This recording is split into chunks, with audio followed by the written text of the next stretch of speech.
মহান আল্লাহ রাব্বুল আলামিন সূরাতুস সাফের 10 নম্বর আয়াতে কারিমার মধ্যে ঘোষণা দিয়ে বলেন, ইয়া আইয়ুহাল্লাযীনা আমানু হাল আদুল্লুকুম আলা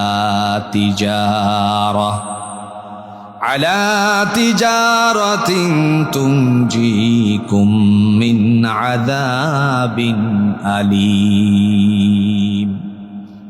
দয়াময় রব্বুল আলামিন বলেন, ইয়া আইয়ুহাল্লাযীনা আমানু, হে বিশ্বাসীরা, ঈমানদারেরা। তিনি পার্সোনালি ঈমানদারদেরকে ঘোষণা দিয়েছেন, ডাক দিয়েছেন। তার কারণ হলো আল্লাহর কাছে ঈমানদারের মর্যাদা, জুড়ে বলুন, কম না বেশি? কতটুকু আল্লাহর কাছে মর্যাদা বেশি?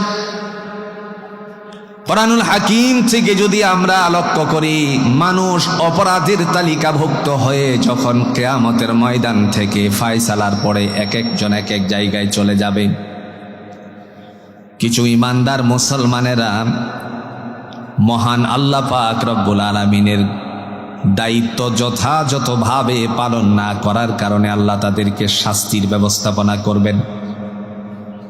ওই সময় যারা ঈমান আনয়ন করেনি তারা তাদেরকে তিরস্কার করে বলবে, তোমরা তো নবীওয়ালা মুসলমান ছিলে, তোমরা তো ঈমানদার ছিলে, মুহাম্মদ সাল্লাল্লাহু আলাইহি সাল্লাম তোমাদের নবী ছিল, তাহলে আজকে তোমরা আমাদের সাথে জাহান্নামের আগুনে জ্বলছ কেন? ওই সময় মহান আল্লাহ তাআলা ফেরেশতাদেরকে ডেকে বলবেন, জাহান্নামের দ্বার রক্ষীকে ডেকে বলবেন, যার অন্তরকরণের ভিতরে আমার বিশ্বাস আছে আমি যে রব, আমি যে আল্লাহ, আমি যে সব কিছুর মালিক, এই কথার উপরে বিশ্বাস স্থাপন করেছিল, কিন্তু ইবাদতের ক্ষেত্রে শৈথিল্যতা প্রকাশ করেছিল, হুকুম পালনের ক্ষেত্রে নানা ধরনের শৈথিল্যতা প্রকাশ করেছিল, যারই কারণে অপরাধী সাব্যস্ত হয়ে জাহান্নামের আগুনে নিক্ষিপ্ত হলো। কিন্তু ওদের কথাগুলো আমার ভালো লাগছে না। আল্লাহ বলেন, আজকের দিনে তাদেরকে জাহান্নাম থেকে বের করে জান্নাতের ভিতরে ঢুকিয়ে দাও। ওই সময় পিছন দিক থেকে তারা একটি আওয়াজ তুলবে। দয়াময় তিনি তার কোরআনুল হাকিমের মধ্যে তা বর্ণনা দিয়েছেন। সুবহানাল্লাহ। ঈমানদারের মর্যাদা যে বেশি তার কথা বোঝানোর জন্য বলছি। পিছন দিক থেকে তারা এই কথা বলবে, রুবামা ইয়াওয়াদ্দুল্লাযীনা কাফারু লাউ কানু মুসলিমিন।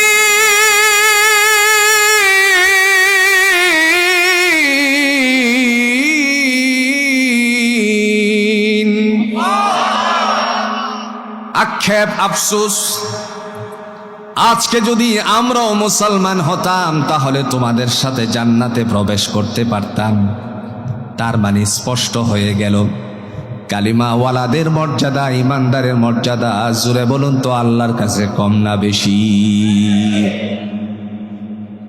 ওই আল্লাহ রাব্বুল আলামিন তিনি ডাক দিয়া বলছেন, ইয়া আইয়ুহাল্লাযীনা আমানু, হে বিশ্বাসশীলেরা, ও ঈমানদারেরা, হাল আদুল্লুকুম আলা তিজারা, আমি কি তোমাদের কেমন একটি ব্যবসার কথা বলবো না?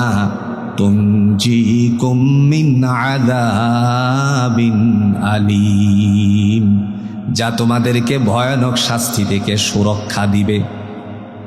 আমি আল্লাহ রাব্বুল আলামিনের যে ভয়ানক শাস্তির কথা উল্লেখ করেছি কোরআনের আলোকে, এই সমস্ত ভয়ানকতা থেকে তোমাকে মুক্তি দান করবে এমন একটা ব্যবসা কি তোমাদেরকে আমি শিক্ষা দিব না?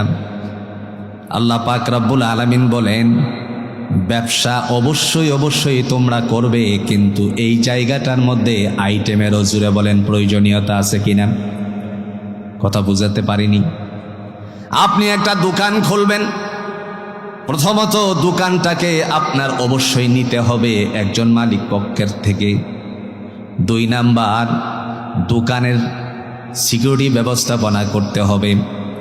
এরপরে মাল উঠাবেন, একজন সেলসম্যান রাখবেন, তারপরে ব্যবসা বাণিজ্যের পণ্যগুলো আপনার দোকান থেকে বিক্রি হবে। এরপরে আপনি লাভবান হতে পারেন, অথবা ব্যবসায় যদি ধরা খান তখন আপনি বিদায়ও হতে পারেন। কিন্তু আল্লাহ রাব্বুল আলামিন তিনি যে আমাদেরকে ব্যবসার কথা বলছেন, সেই ব্যবসার আইটেমটা কি? আল্লাহ বলেন তুমিনুনা বিল্লাহ। প্রথম নাম্বার, বিশ্বাস স্থাপন করতে হবে। জুড়ে বলুন কার উপরে? আরো জুড়ে। প্রথম নাম্বার বিশ্বাস স্থাপন আল্লাহর উপরে।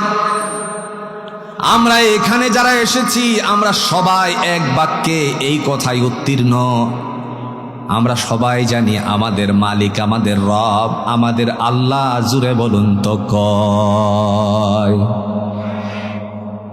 কয়? Only one.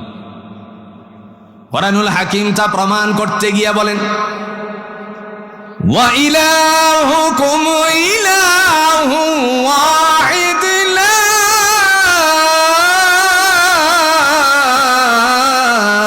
ইলাহা ইল্লা হুয়ার রহমান লা ইলাহা ইল্লা হুয়ার রহমানুর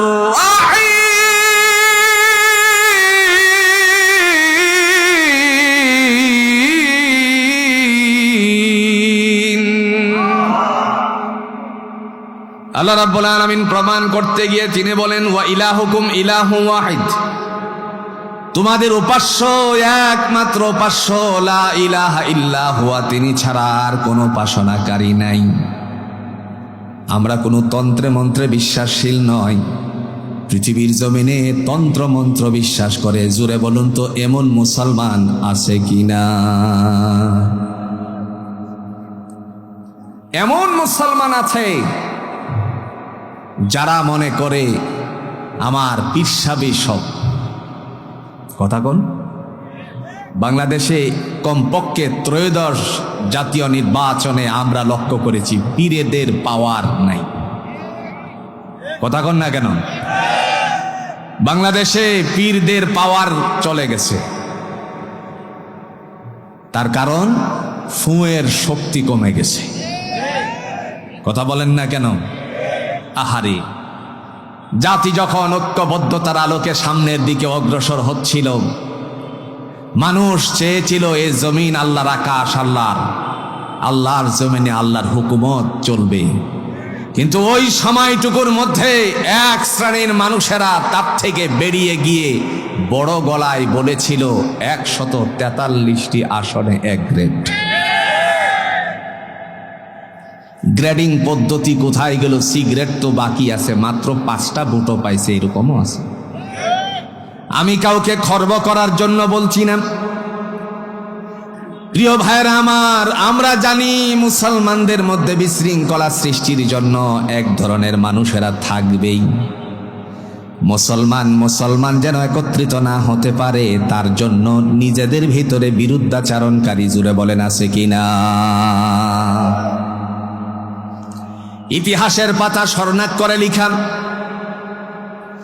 আপনারা জানেন উহুদের ময়দানে আল্লাহ পাক রব্বুল আলামিনের হাবিব তার সাথীদেরকে নিয়ে রওনা করেছিলেন। প্রতিমধ্য থেকে 300 তারা ফেরত চলে গেল শুধুমাত্র একটা কারণে, মরতে চাই না। কি করতে চায় না? মরতে চাই না। অথচ আল্লাহ কোরআন দিয়ে বলছে তাদেরকে তোমরা মৃত বলো না যারা যুদ্ধের ময়দানে শহীদ হয়, বাল আহইয়াউ ওয়ালাকিন লা তাশউরুন, বরঞ্চ তারা জীবিত, বোধগম্য তোমরা রাখো না। এমন সময় যারা চলে গিয়েছিল এরাও কিন্তু মুসলমানই ছিল, পরবর্তীতে মুসলমানই নষ্ট হয়ে গেল। আল্লাহ তাআলা কোরআনুল হাকিমের মধ্যে তাদের একটা নাম দিয়েছেন, এদের নামে একটা সূরা অবতীর্ণ করেছেন। জুড়ে বলেন তো সূরাটার নাম কি? আর একটু জুড়ে। দয়াময় তিনি তার কোরআন দিয়া বলেন, মুহাম্মাদুর রাসূলুল্লাহ সাল্লাল্লাহু আলাইহি ওয়াসাল্লামের সামনে তারা যখন আসতে শুরু করেছিল, ওই সময়টুকুর মধ্যে আল্লাহ তার রাসূলকে ডেকে বললেন, ওই যে আসতেছে দলটা এরা হলো মুনাফিক। এরা কি? ইযা জাআকাল মুনাফিকুনা ক্বালু নাশহাদু ইন্নাকা লারাসূলুল্লাহ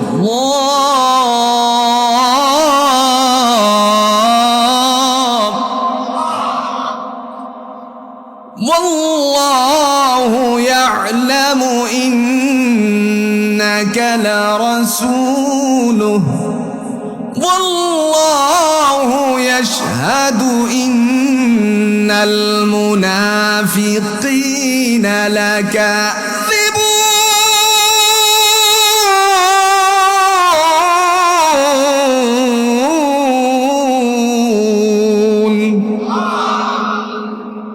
ওই যে দেখা যায় যে দলটা আসতেছে, তারা এসে আপনাকে বলবে ইন্নাকা লারাসূলুল্লাহ, নিশ্চয়ই আপনি আল্লাহর নবী।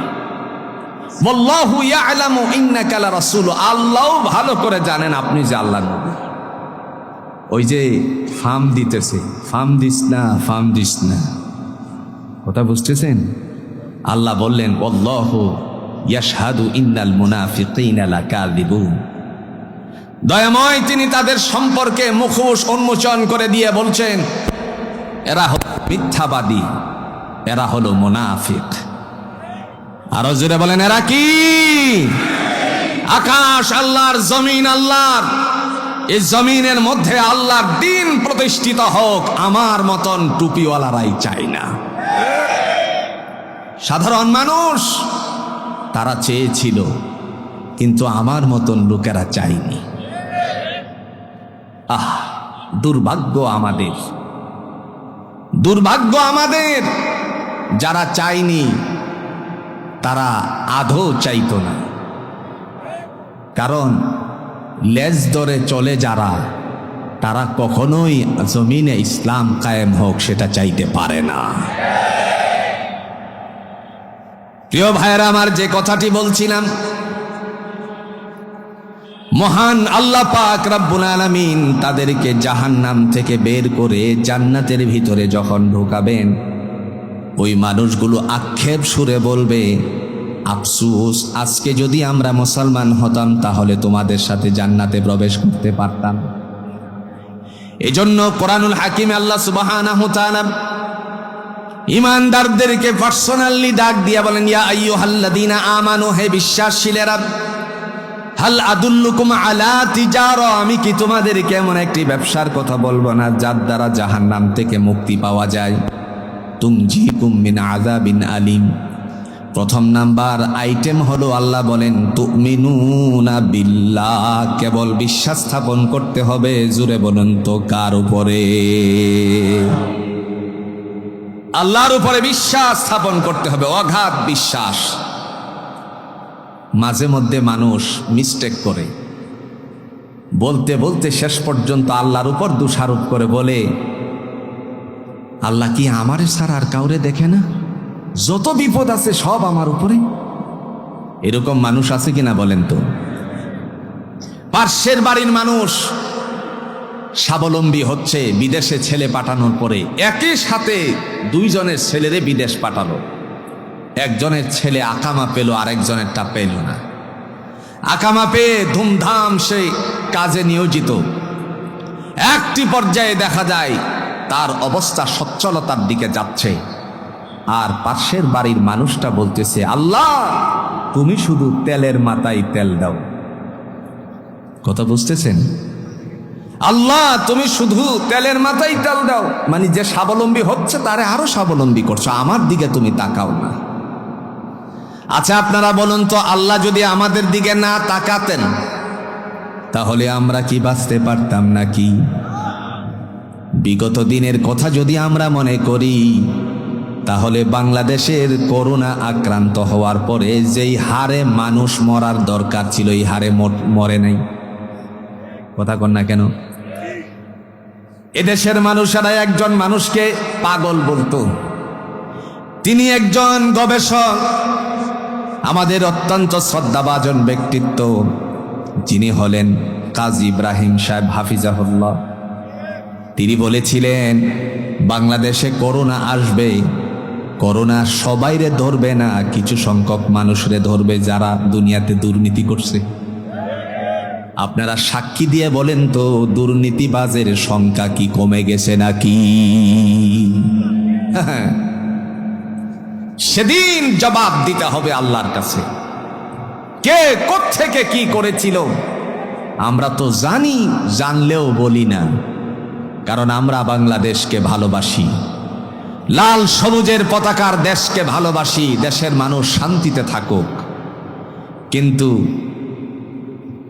যেভাবে লাগছে এখন দেখা যায় রাস্তার মধ্যে বাইক নিয়ে যেইভাবে চলার কথা ছিল এই ঈদে, এখন আর চলতে পারতেছে না, কারণ পাম্পে নাই কি? আরো জোরে বলেন, পাম্পে কি নাই? তেল নাই। এই তেল ফুরিয়ে গেছে, বাতিটাও আস্তে আস্তে করে নিভে যাবে। বাতিটা কি করবে? নিভে যাবে। যদি আমরা অন্যায় করি তাহলে অন্যায়ের সমস্ত প্রকার জবাবদিহিতা এদেশের মানুষের কাছে দিতেই হবে। এক হাসনাত আব্দুল্লাহ সারা বাংলাদেশের এমপিদের ঘুম হারাম করে ফেলেছে। সেদিন সকলের হিসাব সকলকেই দিতে হবে। ফামান ইয়ামাল মিসকালা যাররাতিন খায়রান ইয়ারা, অনুপরিমাণ জাররা পরিমাণ, এই জাররার ব্যাখ্যা লিখতে গিয়ে রাসূলুল্লাহর বাড়ি, আপনারা যারা হজ করেছেন, দীর্ঘদিন সৌদি আরবে ছিলেন, উমরা করেছেন, আপনাদের জানা আছে, সাফা এবং মারওয়া সাই করার পরে যখন বেরিয়ে যায়, ছোট্ট দোতলা একটা বাড়ি আছে, যেই বাড়িটার জায়গা হলো মুহাম্মদুর রাসূলুল্লাহ সাল্লাল্লাহু আলাইহি ওয়াসাল্লামের, সেখানে বসবাস করতেন। এটা মক্কার সবচেয়ে বড় লাইব্রেরি। এই লাইব্রেরিতে একটা ছোট্ট তাফসীর আছে, তাফসীরটার নাম হলো তাফসীরে উশির। তাফসীরে উশিরে আমি এর ভিতরে গিয়ে দেখেছি, জাররার ব্যাখ্যা লিখতে গিয়ে রাইসুল মুফাসসিরিন হযরত ইবনে আব্বাস রাদিয়াল্লাহু তাআলা আনহু তিনি বলেন, সরিষা পরিমাণ, শুধু সরিষাই নয়, এই সরিষা দানারে যদি ফাঁকি করা হয় 70 খণ্ডে খণ্ডিত হওয়ার পর এক খণ্ডের নাম হলো জাররা। আর একটু আস্তে কোন সুবহানাল্লাহ। এতটুকু পরিমাণও যে মানুষ ভালো কাজ করবে তার জন্য সেটাই আল্লাহর কাছে নির্ধারিত থাকবে। প্রিয় ভাইয়েরা আমার, আল্লাহ বলেন তুমিনুনা বিল্লাহ, যারা বিশ্বাস স্থাপন করবে আমি আল্লাহর উপরে, তাহলে তিনি তাদেরকে জাহান্নাম থেকে নিষ্কৃতি দান করবেন। ইতিহাসের পাতায় স্বর্ণাক করে লেখা আছে, আপনারা জানেন মক্কা নগরীতে একজন আল্লাহর বান্দি শায়িত আছেন একটি কবরস্থানে। তিনি হলেন রাসূলুল্লাহ সাল্লাল্লাহু আলাইহি ওয়াসাল্লামের স্ত্রী হযরতে খাদিজাতুল কুবরা রাদিয়াল্লাহু তাআলা আনহা। কি নাম? কি একটু জোরে বলেন, নাম কি? আপনাদের কষ্ট হচ্ছে? এই নামের কারণে, কিছু কথা বলার কারণে আপনাদের এমপি মহোদয় আজকে যিনি আসছেন, কুষ্টিয়াবাসীর ভোটাধিকার প্রয়োগের মাধ্যমে নির্বাচিত হয়েছেন মুফতি আমির হামজা হাফিজাহুল্লাহ, তিনি বলেছিলেন একটা কথা, যার জীবনে এক ওয়াক্ত নামাজও নাই। এটা নিয়ে সারা বাংলাদেশের ট্রল করা হয়েছে কিনা বলেন তো? এরপরেও তার মর্যাদা আল্লাহ তাআলা দিয়েছেন। তিনি যেদিন পৃথিবীর থেকে বিদায় হয়েছিলেন সেই দিন পর্যন্ত তো নামাজ আল্লাহর পক্ষ থেকে অবতীর্ণই হয় নাই, ফরজই হয় নাই, তো কেমনে পড়বে তিনি? কথা বুঝতেছেন? বাঙালি তো হুজুকে মাতে গবেষণা করে না। হযরতে খাদিজাতুল কুবরা রাদিয়াল্লাহু তাআলা আনহা রাসূলুল্লাহ সাল্লাল্লাহু আলাইহি ওয়াসাল্লামের দাওয়াত কবুল করেছেন, ইসলাম গ্রহণ করেছেন, ইসলামের নবীর কথা মেনে চলেছেন। আপনারা জানেন হযরত আবু বকর সিদ্দিক রাদিয়াল্লাহু তাআলা আনহু তিনি ইসলামের নবীর কথা মেনে চলেছেন। হযরত ওমর ইবনুল খাত্তাব রাদিয়াল্লাহু তাআলা আনহু ইসলামের নবীর কথা শুনেছেন। তার কারণে আল্লাহ তাআলা তাদের মর্যাদা, জুড়ে বলুন তো, পৃথিবীতে কম দিছেন না বেশি দিছেন? দুনিয়ার জমিনে তাদের মর্যাদার সন্ধান করেছেন। শুধুমাত্র একটি কারণে সাহাবীদের জীবন আদর্শ তালাশ করলে পরে দেখা যায় আল্লাহ পাক তাদের মর্যাদাও অধিক দান করেছেন। দুর্ভাগ্য হলেও সত্য, আমাদের দেশে কিছু মৌলবী সাহেব আমার মতন আছে যারা বলে সাহাবী বিদ্বেষী নাকি বাংলাদেশ জামাত ইসলামী, জোরে বলেন নাউজুবিল্লাহ। আচ্ছা আপনারা বলুন তো, সাহাবী হওয়ার জন্য যোগ্যতা কয়টা লাগে? কথা কয় না। দুইটা। যোগ্যতা কয়টা লাগে? দুইটা। প্রথমত, তারপরে তো গুণ অর্জন করবেই। এক নম্বরে প্রিয় নবী মুহাম্মদুর রাসূলুল্লাহ সাল্লাল্লাহু আলাইহি সাল্লামকে স্বচক্ষে দেখেছে। দুই নাম্বার, ঈমানের সাথে মৃত্যুবরণ করেছে, তারা হলো সাহাবী। নবীকে স্বচক্ষে দেখছে কিন্তু ঈমানের সাথে মৃত্যুবরণ করতে পারে নাই। জুড়ে বলুন তো, তাদেরকে সাহাবী বলা যাবে নাকি? ওয়াল্লাহ, কসম বিল্লাহ, আল্লাহর শপথ করে বলছি, ময়দানে হাসরে তাদের সাথে সাক্ষাৎ হবে যারা বলে বাংলাদেশ জামাতে ইসলামী তারা সাহাবী বিদ্বেষী, তারা সাহাবীদেরকে মানে না, মেয়ারে হক হিসাবে মানে না। কিয়ামতের ময়দানে আল্লাহর কাঠগড়ায় তাদের সাথে আমাদের সাক্ষাৎ হবে ইনশাআল্লাহ।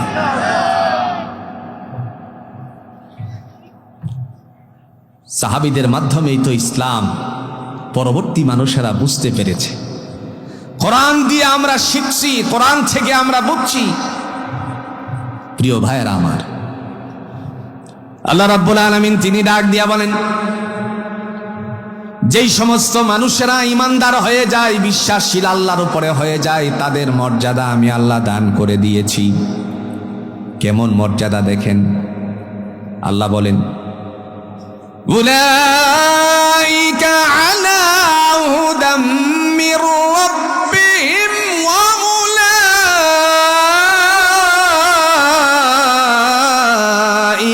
হুমুল মুফলিহুন।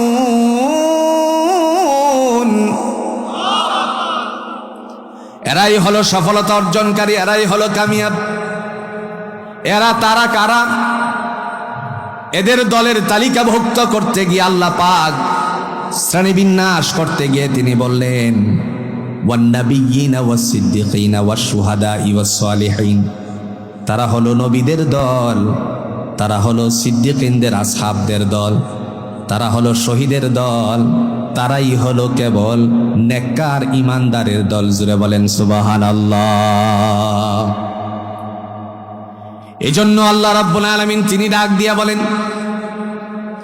যারা ইসলামকে নিজের ধর্ম হিসাবেই শুধু মেনে নেয় নাই, আমলে পরিণত করেছেন, বিশ্বাসশীল হয়ে ক্ষান্ত হয়ে যায় নাই, তদানুযায়ী জীবন গঠন করেছে, তাদের জন্য জুড়ে বলুন তো শুভ সংবাদ দান করেছেন কে? দলিল কোরআনুল হাকীম।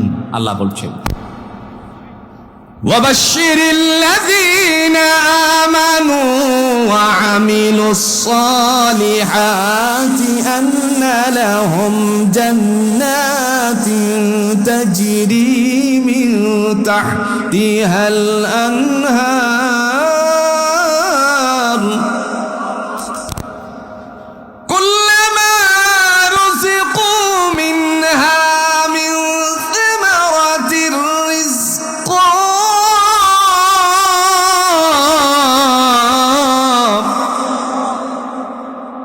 قالوا هذا الذي رزقنا من قبل وأتوا به متشابها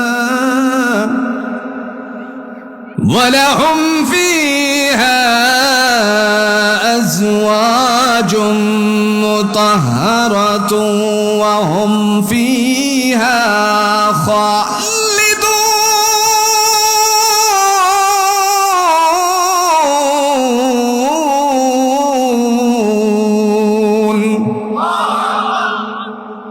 সুসংবাদ কে দিয়েছেন?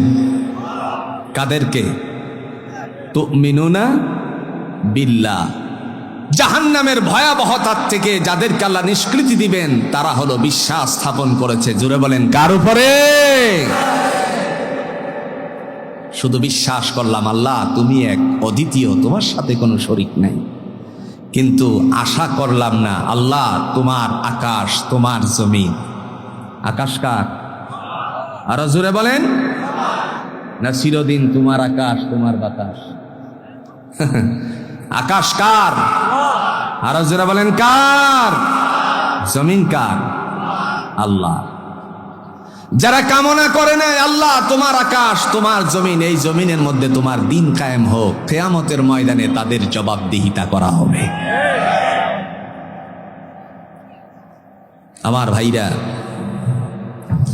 আল্লাহ রাব্বুল আলামিন তিনি এই কথাকে বাস্তবায়ন করার লক্ষ্যে জাতিকে বোঝানোর জন্য তিনি বলছেন, যারা বিশ্বাস স্থাপন করবে আমার উপরে তারাই জাহান্নামের আগুন থেকে নিষ্কৃতি পাবে। রাসূলুল্লাহ সাল্লাল্লাহু আলাইহি ওয়াসাল্লামের ইতিহাস থেকে, রাসূলুল্লাহর হাদিস থেকে যদি আমরা চয়ন করি তাহলে এই কথা স্পষ্ট করে বুঝতে পারি, ইসলাম আছে যেখানে শান্তি আছে সেখানে ইসলাম নাই, শান্তি নাই। তিনি বলছেন ওয়াবাশশিরিল্লাযীনা আমানু, নবী আমার আপনি ঈমানদারদেরকে সুসংবাদ দান করুন, যারা ঈমান আনয়ন করার পরে বসে থাকে নাই, ওয়া আমিলুস সলিহাত, নেক কর্ম করেছে, আন্না লাহুম জান্নাহ, আমি তাদের জন্য জান্নাতের সুসংবাদ দান করলাম। জান্নাতিন তাজরি মিন তাহতিহাল আনহার, যার তলদেশ দিয়ে নহরসমূহ প্রবাহমান। শুধু তাই নয়, দয়াময় আল্লাহ পাক রব্বুল আলামিন সেই কথাকে বাস্তবায়ন করতে গিয়ে বলেন, যারা কেবল আমি আল্লাহকে ভয় করে কামনা করবে তাদেরকে আমি দলে দলে জান্নাত দান করে দিব। এককভাবে নয়, দলে দলে। দলিল সূরাতুজ জুমার, ওয়াসিকাল্লাযীনা ইত্তাকাউ রাব্বাহুম ইলাল জান্নাতি যুমারা হাত্তা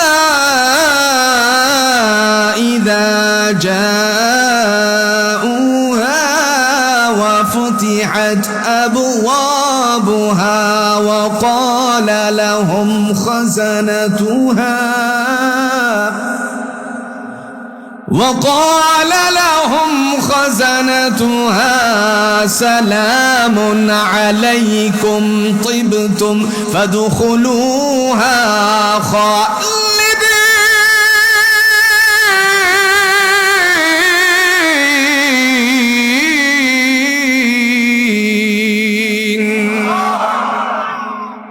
কে বলছেন? আল্লাহ। ওয়াসিকাল্লাযীনা ইত্তাকাউ রাব্বাহুম ইলাল জান্নাতি যুমারা, যারা আমি আল্লাহকে ভয় করে তাদেরকে দলে দলে জান্নাতের ভিতরে ঢুকিয়ে দেওয়া হবে। এখন শুধু তাসবিহ নিয়ে বললাম আল্লাহ তোমারে আমি খুব ভয় পাই, কাজ হবে? কথা কন না কে? কাজ হবে? শুধু ভয় পাওয়ার নামই এই যে ভয় পাই কিন্তু আহকামাত গুলো পালন করি না।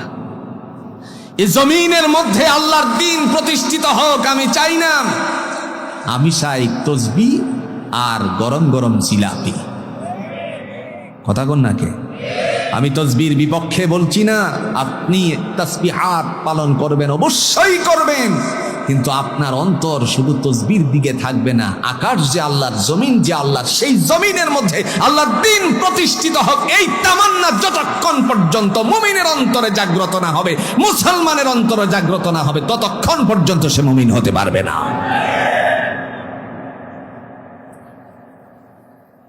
হাদিয়া তুহফা নেওয়া যায়, কি নেওয়া যায়? কথা কন না কে? কি নেওয়া যায়? হাদিয়া। আহা, অল্প কয়টা এই 4টি আসনের জন্য 4 মৌলবী চলে গেছে একদিকে, বেডির সাথে লড়তে গিয়ে ধরা খেয়ে গেছে। কথা বুঝিনি? আহারে এমন অবস্থা, একজন যেন বলেই ফেলেছিল আমার মাথার উপরে যদি 2টা ছবি থাকে তাহলে বুঝবেন আমার পাওয়ারটা কি। চিন্তা করছে আরেকজন বলতে বলতে যেন বলে করছে যে আমরা যদি ক্ষমতার আসনে না বসি তাহলে বসবে কে? তাহলে ইনশাআল্লাহ দরকার নেই, কথা কন্যাকে দরকার নেই। ভাই, দাম্ভিকতাকে আল্লাহ কোশ্চিন কালেও পছন্দ করে না। প্রিয় ভাইয়েরা আমার, আল্লাহ বলছেন তোমার অন্তরকরণে আমার ভয় শুধু মুখে বললে হবে না, ইমানের 3টা স্তর আছে, 7 প্রকারের, 3টা হচ্ছে বড়। কয়টা বড়? জোরে বলেন কয়টা বড়? ইকরার বিল লিসান, জবান দ্বারা স্বীকার করতে হবে আল্লাহ কয়। জোরে বলেন তাসদীক বিল জিনান, অন্তর দ্বারা বিশ্বাস স্থাপন করতে হবে আল্লাহ তিনিই মালিক, তার ছাড়া আর কোনো মালিক নাই। সব কিছুর মালিক তিনি, আকাশের মালিক, জমিনের মালিক, সব কিছুর খবর রাখেনও তিনি। আমল বিলার কান, কাজের দ্বারা পরিণত করে দেখাতে হবে। এবার মনে হয় ক্ষমতার মালিক আল্লাহ না, কথা কন না কে? ক্ষমতার মালিক কে? একটু জোরে বলেন। দলিল আছে? দলিল আল্লাহর কোরআন। তাবারাকাল্লাযী বিয়াদিহিল মুলকু ওয়া হুয়া আলা কুল্লি শাইইন কাদির। বরকতময় তিনি হলেন রব, যার হাতে ক্ষমতা, সমস্ত বস্তুর উপরে যার ক্ষমতা। ক্ষমতা কার? যারা বলেন খার আল্লাহর। আজকে আমরা এখানে এসেছি, আল্লাহ যদি আমাদেরকে তৌফিক না দিতেন কোশ্চিন কালেও আমরা এখানে আসতে পারতাম না। এজন্য ভাইয়েরা আমার, দয়াময় রব্বুল আলামিন তিনি বলেন দলে দলে তাদেরকে জান্নাতের ভিতরে ঢুকিয়ে দেওয়া হবে।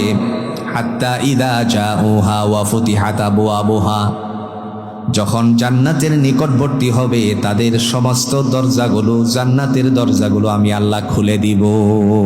সুবহানাল্লাহ। ডেকে বলা হবে ওয়াকালা লাহুম খাজানাতুহা, ভিতরে সাজানো গুছানো যত নিয়ামত আছে সবগুলো হলো তোমাদের। মুহূর্তের মধ্যে আবারও ডাক দিয়ে বলা হবে সালামুন আলাইকুম তিবতুম ফাদখুলুহা খালিদিন, প্রবেশ করো শান্তির ঘরে অনন্তকালের জন্য। বান্দা এবার পাটা উঠাবে। তাফসীরে উশিরে বর্ণনা আসছে, বান্দা পাটুকু উঠাবে ভিতরে প্রবেশ করানোর জন্য। মুহূর্তের মধ্যে তার মস্তিষ্কে ধরা পড়ে যাবে আমার আল্লাহ আমাদের সাথে সুন্দর করে একটা তারই গুণগান গাওয়ার জন্য ভাষা শিক্ষা দিয়েছিলেন। আমরা এখানে যারা এসেছি জোরে বলুন তো, হাসি মারলে পরে আমরা কিছু পড়িনি, কথা কন্যাকে পড়িনি। ছেলে গোল্ডেন প্লাস করেছে, মেয়ে প্লাস করেছে, বাবার কানে সংবাদ আসার পরে জোরে বলুন তো বাবা শুধু মিষ্টি বিতরণই করে নাকি কিছু আওয়াজও দেয়? এই যে মারলেন আপনারা আলহামদুলিল্লাহ, জান্নাতীরা জান্নাতে প্রবেশ করার আগে এই আলহামদুলিল্লাহ ছাড়া প্রবেশ করবে না। সুবহানাল্লাহ বলেন। দলিল কোরআন।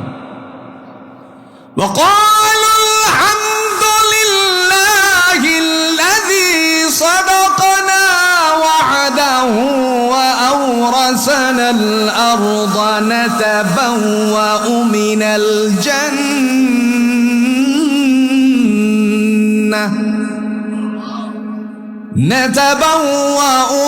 الجنة حيث نشاء فنعم أجر العاملين.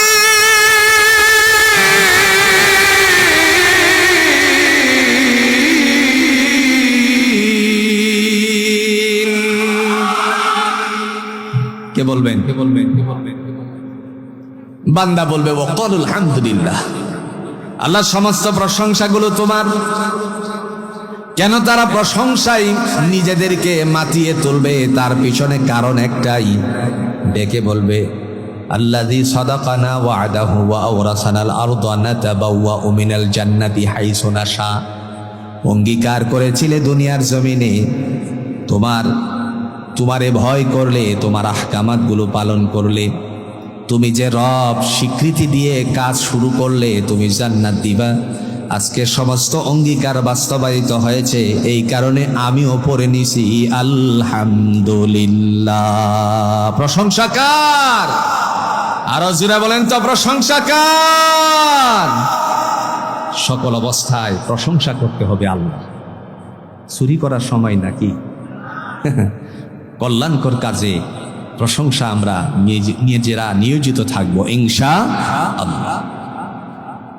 2 নাম্বার আইটেম, কয়টা আইটেমের কথা বলছি? জাহান্নাম থেকে মুক্ত হওয়ার জন্য 4 প্রকারের অবস্থান থাকতে হবে।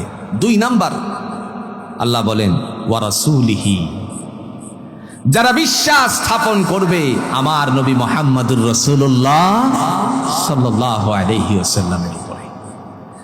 নবী মুহাম্মদ সাল্লাল্লাহু আলাইহি ওয়াসাল্লামের উপরে যে বিশ্বাস, আল্লাহ রাসূল বলছেন, ভালোবাসার ক্ষেত্র দিয়েও তিনি ঘোষণা দিয়েছেন, লা ইউমিনু আহাদুকুম হাত্তা আকুনা আহাব্বা ইলাইহি মিন ওয়ালিদিহি ওয়া ওয়ালাদিহি ওয়ান নাসি আজমাইন। কশ্চিন কালেও সে মুমিন হতে পারবে না যতক্ষণ না পর্যন্ত সে তার কিছু ব্যক্তিবর্গের নাম উল্লেখ করতে গিয়ে বলছেন, পিতা মাতা, আত্মীয় স্বজন, নিজে, সকল কিছু থেকে এভরিথিং অবস্থার মধ্যে আমি আমার রাসূলকে যতক্ষণ না পর্যন্ত ভালোবাসবো, সে কশ্চিনকালেও মুমিন হতে পারবে না। কেন নবীকে ভালোবাসতে হবে?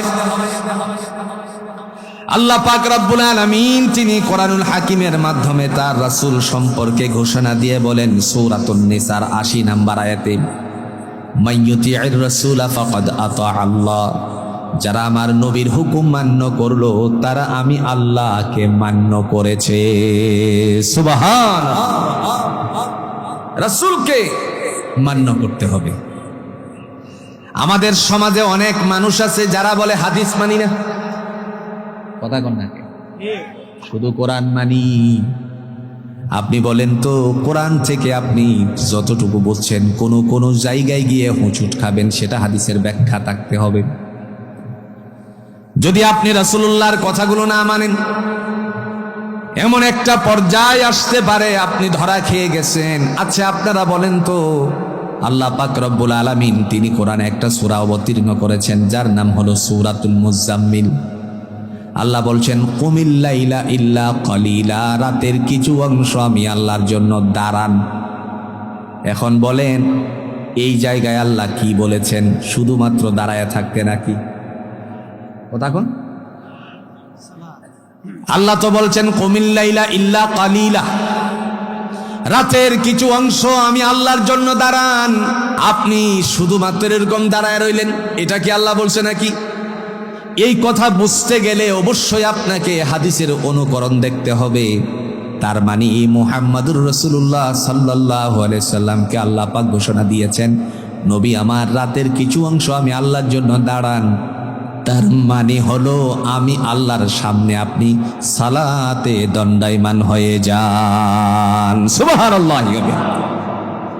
ইসলাম বুঝবেন, কোরআন বুঝবেন, একটাকে বাদ দিয়ে নয়। হ্যাঁ, আপনি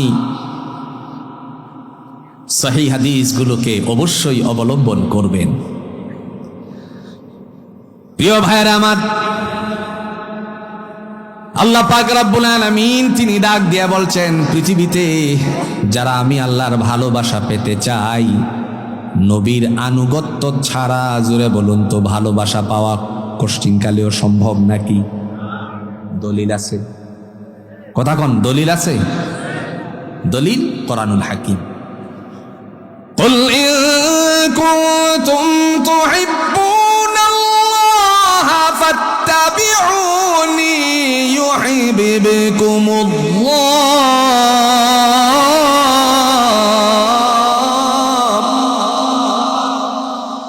ওয়া ইয়াগফির লাকুম ذنوبكم والله غفور رحيم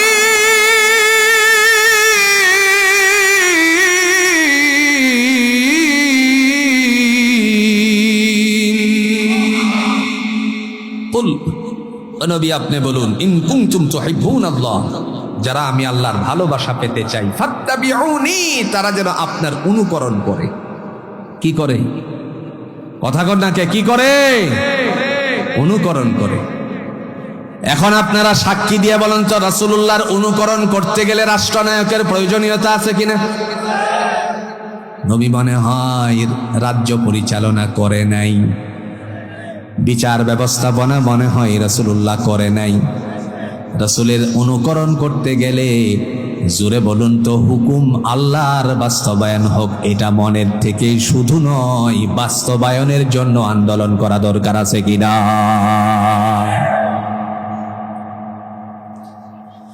মক্কা থেকে মদিনায় আল্লাহর নবী হিজরত করেছিলেন। সেখানে গিয়ে বিশ্বনবী সাল্লাল্লাহু আলাইহি সাল্লাম, তিনি আকাশের মালিক, জমিনের মালিক যিনি, তার কথা বাস্তবায়ন করেছিলেন। ইতিহাসের পাতায় স্বর্ণাক্ষরে লেখা আছে, যেদিন নবীজি চলে যান সেদিন মক্কার বাসীরা তাকে মেরে ফেলার জন্য ষড়যন্ত্র করেছিল। আপনারা অবশ্যই জানেন কথাগুলো।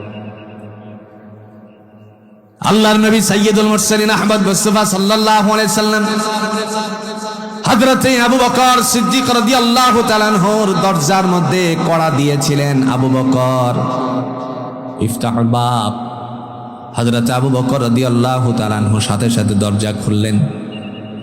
বন্ধুরা আমার, দরজা খোলার পরে রাসূল বলছিলেন, যদিও সনদানের ভিত্তিতে এটা অনেক সময় দুর্বলতা প্রকাশিত হয়, কিন্তু বাস্তবতার এটাই ছিল যে আপনি কি ঘুমান নাই নাকি?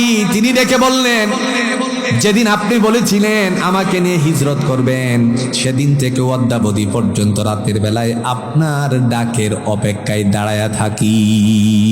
সুবহানাল্লাহ। হযরত আবু বকর রাদিয়াল্লাহু তাআলা আনহুকে নিয়ে যখন নবীজি রওনা করেছিলেন, ওই সময় মক্কার কাফেররা আল্লাহর নবীকে তালাশ করতে করতে, লম্বা ঘটনা শুধুমাত্র একটু ধারণা দেওয়ার জন্য বলছি, যখন রাসূলকে খুঁজে পাচ্ছিল না, সেই সময়টুকুর মধ্যে রাজ্যের ঘোষণা চলে আসছে, 100 লাল উট দেওয়া হবে তোমাদের মধ্য থেকে কেউ যদি নবী মুহাম্মদ সাল্লাল্লাহু আলাইহি সাল্লামকে ধরে নিয়ে আসতে পারো। লাল উট। আপনারা বলেন তো, কোরবানির মাঠে উটটা যদি লাল হয় কিংবা গরু লাল হয়, গরুর কালারের কারণে দামের একটু কম বেশি আছে কিনা? 100 লাল উট। এই লুভে বের হয়ে গেল, নাম হলো সুরাখা। শেষ পর্যন্ত সে যখন রাসূলুল্লাহ সাল্লাল্লাহু আলাইহি সাল্লামকে দেখল, আল্লাহ রাব্বুল আলামিনের বান্দা দেখার সাথে সাথে ডাক দিয়ে বলছেন, আবু বকর, আহমদ আপনি দাঁড়ান।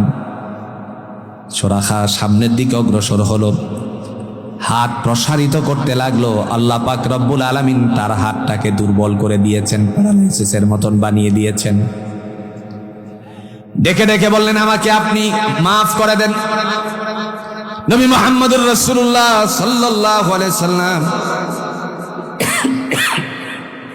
সুরাখার জন্য দোয়া করলেন, আল্লাহ তাকে সুস্থতা দান করে দিলেন। এরপরে বললেন, আপনি চলে যাচ্ছেন, আপনি কি চলে যাচ্ছেন, আমি যে আপনারে ধরলাম না এই জন্য আপনি কিছু আমারে দিবেন না নাকি? চিন্তা করেন, ধরতেই তো পারতেছে না, তারপরেও চাচ্ছে। আল্লাহর নবী ডাক দিয়া বলেন, সুরাখা জেনে রাখো, সুলতানিয়তের মুকুট তোমার মাথায় আমি একদিন পরিয়ে দেওয়ার ব্যবস্থাপনা করে দিব। মনে মনে চিন্তা করলেন, হতেও পারে নাও হতে পারে। আপনারা জানেন, ফাতে মক্কার পরে মুসলমানদের জন্য অন্য অন্য ধর্মের মানুষেরা তারা দলে দলে ইসলামে প্রবেশ করেছে। জোরে বলেন ঠিক কিনা? রাষ্ট্র পরিচালনায় মুহাম্মদুর রাসূলুল্লাহ সাল্লাল্লাহু আলাইহি সাল্লামের চেয়ে উত্তম পরিচালক আর কেউ ছিল? কিয়ামতের আগে আসে কিনা সন্দেহ আছে। কথা কন নাকি? আপনি যদি ইসলামকে দেখেন, আপনি যদি ইসলামের রীতিনীতিগুলো ধারণ করতে চান, তাহলে অবশ্যই তার দিকে নজর দিতে হবে। প্রিয় ভাইরা আমার, আমরা জানি মুহাম্মদুর রাসূলুল্লাহ সাল্লাল্লাহু আলাইহি ওয়াসাল্লাম সামাজিক ব্যক্তিত্ব কতটুকু ছিলেন, সামাজিক দিক থেকে কোরআনের মর্যাদা কি, কোরআনের কাজ কি। যদি আমরা জুমার দিনে খতিবের জবান থেকে শেষ আয়াতটুকু শুনি, তার অংশের ভিতরে জুড়ে বলুন তো সামাজিক কাজকর্ম করার কোরআনের দিক নির্দেশনা আছে কিনা? সামাজিক কাজ, সেটা কি? 3টা কাজ করবে আদেশ, 3টা করবে নিষেধ। 3টা কি? 3টা কি? আদেশ, আর 3টা কি? নিষেধ। খতিব সাহেব জুমার দিনে আপনাদেরকে এই আওয়াজটুকু শুনিয়েছে।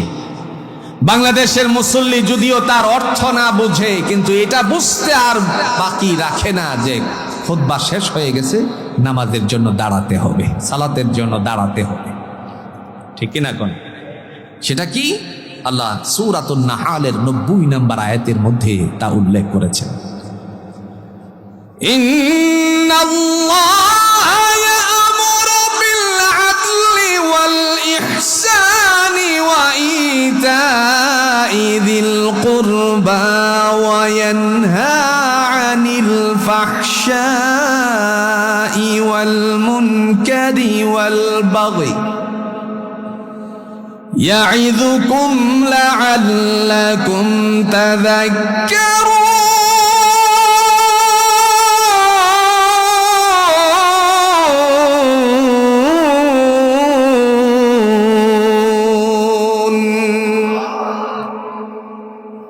3টা আদেশ সামাজিক দৃষ্টিকোণ থেকে কোরআনের ভূমিকা।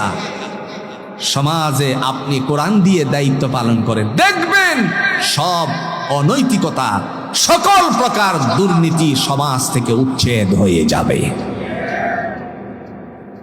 আল্লাহ বলেন, 1 নাম্বার, আমি ন্যায়পরায়ণতাকে পছন্দ করি। কি পছন্দ করে? সমাজে যদি ন্যায় প্রতিষ্ঠিত থাকতো, তাহলে সুরের আর চুরি করতে পারতো? কথা কন না কে? রাহাজারি আর হতো না, চিন্তাই হতো না। মানুষ যদি মনে মনে চিন্তা করত আমাকে ন্যায় প্রতিষ্ঠা করতে হবে, তাহলে অবশ্যই অবশ্যই জুড়ে বলুন তো কোরআনের ভূমিকার প্রয়োজনীয়তা আছে কিনা? দেখেন, বিচারকের দায়িত্ব পালন করেছিলেন মুহাম্মাদুর রাসূলুল্লাহ সাল্লাল্লাহু আলাইহি ওয়াসাল্লাম। শুধু আমরা ওয়া রাসূলি নবী মুহাম্মদ সাল্লাল্লাহু আলাইহি ওয়াসাল্লামের উপর বিশ্বাস স্থাপন করি, বিশ্বাসটা এই জায়গা থেকে হতে হবে, আমার নবী যেই কাজ করেছেন আমাকেও সেই কাজের দায়িত্ব পালন করে যেতে হবে। সামাজিক কাজ করেছিলেন মুহাম্মদ সাল্লাল্লাহু আলাইহি ওয়াসাল্লাম, বিচারের কাজ করেছিলেন মুহাম্মাদুর রাসূলুল্লাহ সাল্লাল্লাহু আলাইহি ওয়াসাল্লাম। একদিন বিচারের কাজ করতে গিয়ে আল্লাহ রাসূল সাল্লাল্লাহু আলাইহি ওয়াসাল্লামের কাছে কুরাইশ বংশের একজন নারীর চুরির অপরাধে কাঠগড়ায় সামনে আসছে। জুমার সালাত আদায় করার পর বিচার শুরু হয়ে গেছে। নবী মুহাম্মদ সাল্লাল্লাহু আলাইহি ওয়াসাল্লাম বিচার করবেন। এই সময় হযরত আবু বকর, উমর রাদিয়াল্লাহু তাআলা আনহুমা দুইজনে মিলে সলা পরামর্শ শুরু করলো। হযরত আবু বকরের কাছে উমর বলছেন, ভাই আবু বকর, একটু পরে যেই নারীর বিচার করা হবে সে তো কুরাইশ বংশের, যদি তার সামাজিকতা রক্ষা না হয়, তার মানে বিচারটা যদি একটু শিথিল না হয়, তাহলে তো ওই মহিলা কুরাইশ বংশে, রাসূলুল্লাহর বংশের ওই ইজ্জত চলে যাবে, নাক কাটা যাবে। হযরত আবু বকর রাদিয়াল্লাহু তাআলা আনহু বললেন, তাহলে কি করা যায়, কি করা যায়?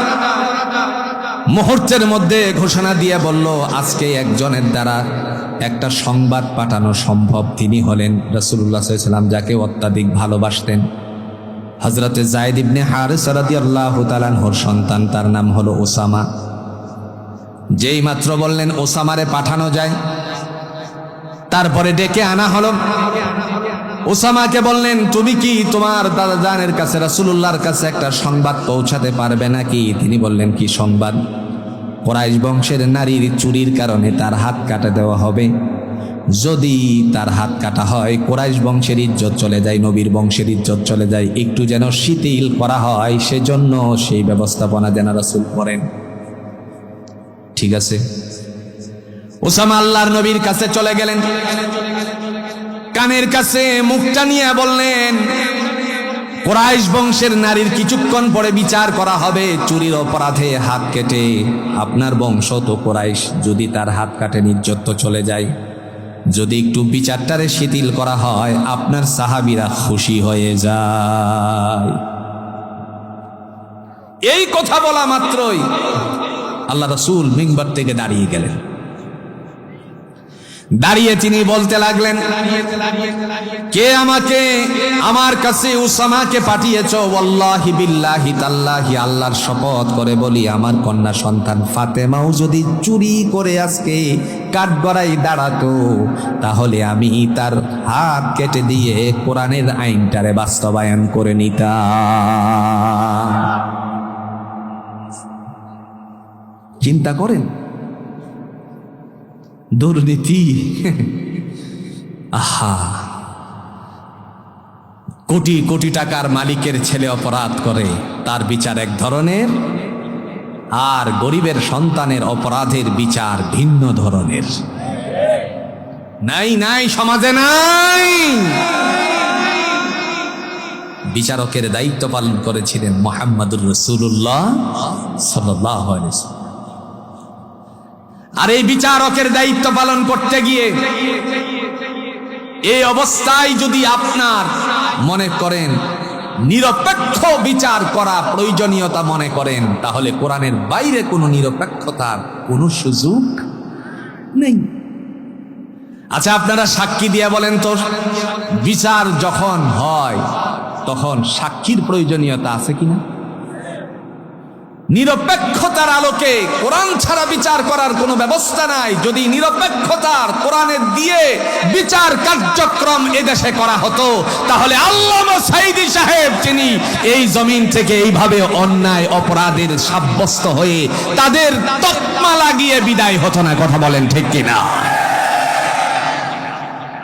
সেদিন আমরা লক্ষ্য করেছিলাম, সেদিন দেখেছিলাম যাকে সাক্ষ্যদাতা হিসাবে নিয়োগ দেওয়া হয়েছিল, যিনি সাক্ষী, আল্লাহর বান্দা জমিন থেকে বিদায় হয়ে যাওয়ার পর সেই সাক্ষী কোথা থেকে যেন তার মাঠে গিয়ে উপস্থিত হয়ে গেল। দেখেননি? কথা কন্যাকে দেখেননি? উপস্থিত হয়ে গেল। জিজ্ঞেস করা হলো, আপনি এখানে কেন এসেছেন? তিনি বললেন, আমি আজ একটি সত্য কথা বলতে এসেছি।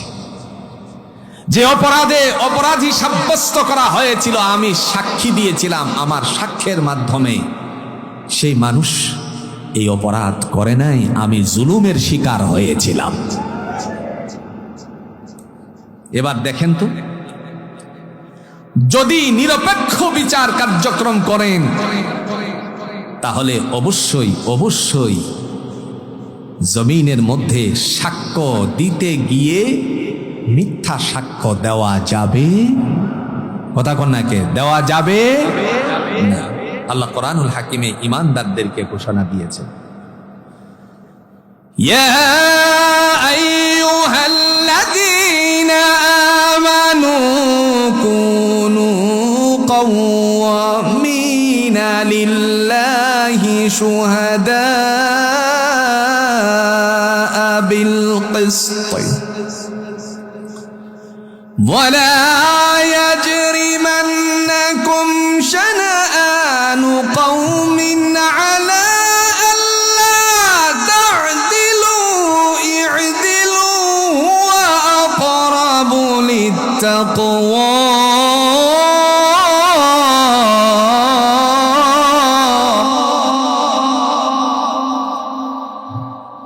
واتقوا الله إن الله خبير بما تعملون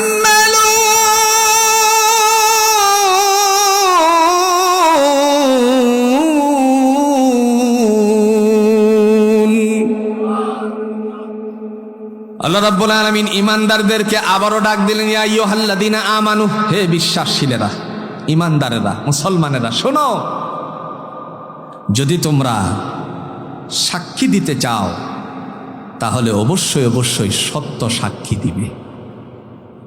কি সাক্ষী? কথা কন না কে? কি সাক্ষী? বিচার যদি তুমি করো, সত্য বিচার করবা, সুশৃঙ্খলতার আলোকে যার বিচারের কার্যক্রমে আসবে সেটা করবা। অন্যায়ভাবে কাউকে তুমি অপরাধী সাব্যস্ত করে তার বিচার করতে পারবে না। কে বলেছেন? একটু জোরে বলেন, কে বলেছেন? আল্লাহ পাক। আর আজকে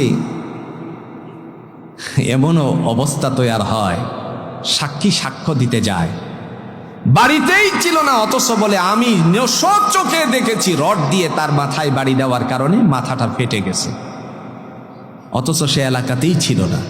এরকম সাক্ষী বাংলাদেশে মনে হয় নাই। আর একটু জোরে বলেন, বাংলাদেশে মনে হয় নাই। তবে আপনাদের এই চাটখইরে না থাকতে পারে, আছে। বন্ধুরা আমার, মহান আল্লাহ রাব্বুল আলামিন আমাদেরকে ভালো করতে চান, কিন্তু আমরা ভালো হই না, মিথ্যার জীবন গঠন করি, অন্যায়ভাবে একে অপরের উপরে তুকমা লাগিয়ে দেই, অপরাধী সাব্যস্ত করি, নানা ধরনের মিথ্যা কথা বলি। আগে মিথ্যা বলতো না বুঝে মানুষেরা, সাধারণ মানুষেরা, এখন মিথ্যা তকমা লাগানো মৌলবীরা শুরু করে দিয়েছে। ঠিক না বলে? কি অবস্থা দেখেন, শুধু মিথ্যা আর মিথ্যা। বন্ধু, হিসাবের খাতা যেদিন টান দেওয়া হবে, সেদিন মনে করেন ছোট ছোট মনে হয় হিসাব থাকবে না আমাদের, নাকি? কথা কন্যাকে থাকবে না? আল্লাহ কোরআন দিয়ে বলছেন, ওয়া কুল্লু সগীরিন ওয়া কাবীরিন মুস্তাতর, ছোট বড় যা কিছু করেছো সব তোমার হিসাবের খাতার মধ্যে উল্লেখ করে রেখেছি। তিনি বলছেন কিতাবুম মারকুম। রাসূলুল্লাহ সাল্লাল্লাহু আলাইহি সাল্লামকে আল্লাহ স্বয়ং জিজ্ঞেস করেছেন, ওমা আদরাকা মা ইল্লিয়ুন, নবী গো, ইল্লিয়ুন সম্পর্কে আপনি কিছু জানেন? কি জানেন বলেন। আল্লাহ নিজেই উত্তর দিয়ে বলছেন, কিতাবুম মারকুম, এটা হলো হিসাবের খাতা। এই হিসাবের খাতার মধ্যে সব উল্লেখ করা আছে। যেইগুলো উল্লেখ করেছেন মহান আল্লাহ পাক রব্বুল আলামিন সেই সময়ে বান্দার জন্য, জোরে বলুন তো আল্লাহর কাছ থেকে, যেদিন বান্দা আল্লাহর সামনে উপস্থিত থাকবে, সেদিন সমস্ত হিসাবগুলো আল্লাহ পাক নিবে কি নিবে না? সেদিন আল্লাহ রাব্বুল আলামিন ডাক দিয়া বলবেন, যাদের ডান হাতে আমলনামা এসেছে তাদের হিসাব নিকাশকে আল্লাহ পাক সহজ করে দিয়েছেন। তিনি কোরআনুল হাকিমের মাধ্যমে বললেন, فَأَمَّا مَنْ أُوتِيَ كِتَابَهُ بِيَمِينِهِ فَيَقُولُ هَاؤُمُ اقْرَءُوا كِتَابِيَهْ। রব্বুল আলামিন ডেকে বললেন, যাদের ডান হাতে আমলনামা চলে এসেছে তাদের হিসাব বিকাশ সহজ করে দেওয়া হয়েছে।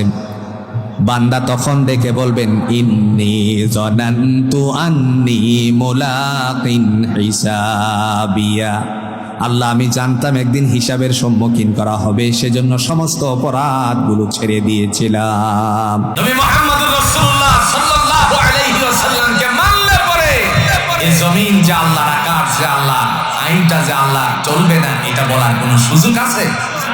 কথা বলেন না কেন? সুযোগ আছে। সুতরাং আমরা সদা সর্বদাই কামনা করি আল্লাহ যেন তার জমিনের মধ্যে তারই হুকুমতের বন্দোবস্ত করে দেন। আর একটু জুড়ে বলেন আমিন। জনগণ আপনার রায় দিয়েছে, জনগণের রায় যথেষ্ট পরিমাণের দেওয়া হয়েছে। সব কথা বলতে চাই না, আমরা তা মেনে নিয়েছি শুধুমাত্র বাংলাদেশের মানুষের ভালোবাসার স্বার্থে, এদের সুশৃঙ্খলতার আলোকে সামনের দিকে অগ্রসর হোক সেই চিন্তা চেতনা করে তাকেই রাষ্ট্র সুন্দরভাবে পরিচালিত হোক এই চিন্তাটাই মাথায় রেখে সব মেনে নেওয়া হয়েছে। আপনারা শুনেছেন আমিরা জামাতের পক্ষ থেকে বলা হয়েছিল আমরা সব কিছু নজরদারি করেছি, তারপরে সব মেনে নিয়েছি, তাতে করে এই জাতি সুন্দরভাবে জীবন যাপন করতে পারে। আমরা বাংলাদেশকে ভালোবাসি, গণতন্ত্রের গান গায় অনেকেই অনেক কিছু বলে, বাস্তবিক পক্ষে তারা কতটুকু কি করে বা না করে কমপক্ষে এইবার আমরা লক্ষ্য করছি। ওই যে গতকালকে কি গেছে ভাই, কথা কন্যাকে কি গেছে, স্বাধীনতা দিবস। এই স্বাধীনতা দিবসের পালন করতে গিয়ে দেখলাম মোটামুটি বাংলাদেশের প্রত্যন্ত বিভিন্ন থানার মধ্যেও মোটামুটি মারামারি পর্যন্ত হয়েছে, চেয়ারে বসা নিয়ে পর্যন্ত মারামারি হয়েছে, কথা বলেন ঠিক কিনা? আর এই যে এমপি সাহেব আপনাদের প্রিয় মানুষ, নতুন মুখে আমরা তাকে সম্বোধন করছি, তিনি আইসা চুপ করে বসে পড়ছেন। এই আদর্শ যদি নিতে হয় একমাত্র কোরআনের আলোকে নিতে হবে, এছাড়া আর কখনো নেওয়া সম্ভব নয়। একজন বসছে উপরে, আরেকজন নিচে বসছে, এ নিয়ে কোনো কৈফিয়ত নেই, নিজের ভিতরে কোনো ধরনের নানা কল্পনা নেই, কিন্তু সিনিয়র জুনিয়র নিয়ে হাইরে মারামারি। আমার মনে হচ্ছে আগামী দিন আল্লাহ জানি কি হয়, তবে সেদিন তিনি বলেছিলেন যে তাদেরকে লড়তে দেওয়া হবে না, আমরা পিছু টেনে তুলব। তা আমরা সেই দিনের অপেক্ষায় আছি, যেন এ দেশের মধ্যে জাতির সমস্ত আকাঙ্ক্ষা পূরণ হয়, সেই প্রত্যাশা রেখে আজকে এই তাফসীরুল কোরআন মাহফিলে যারা এসেছেন আমি সবাইকে ধন্যবাদ জ্ঞাপন করে, ইসলাম যেন শান্তির হয় সেটা আল্লাহ নিয়োজিত করে দিয়েছেন শান্তির ধর্ম হিসাবে, কিন্তু আমরা অশান্তি সৃষ্টি করছি। আল্লাহ যেন আমাদেরকে ইসলামের আলোকে সহিহ বুঝ দান করেন, সকলে বলুন আমিন। আল্লাহ যেন আমাদের সবাইকে আজকের এই সূরাতুস সাফের 10 নম্বর 11 নম্বর আলোচনা থেকে আমল করার তৌফিক দান করেন। ওয়া আখিরু দাওয়ানা আলহামদুলিল্লাহি রাব্বিল আলামিন। সুবহানাল্লাহি বিহামদিহি সুবহানাকাল্লাহুম্মা বিহামদিকা আশহাদু আল লা ইলাহা ইল্লা আনতা আস্তাগফিরুকা ওয়া আতুবু ইলাইক। আসসালামু আলাইকুম ওয়া রাহমাতুল্লাহি ওয়া বারাকাতুহু।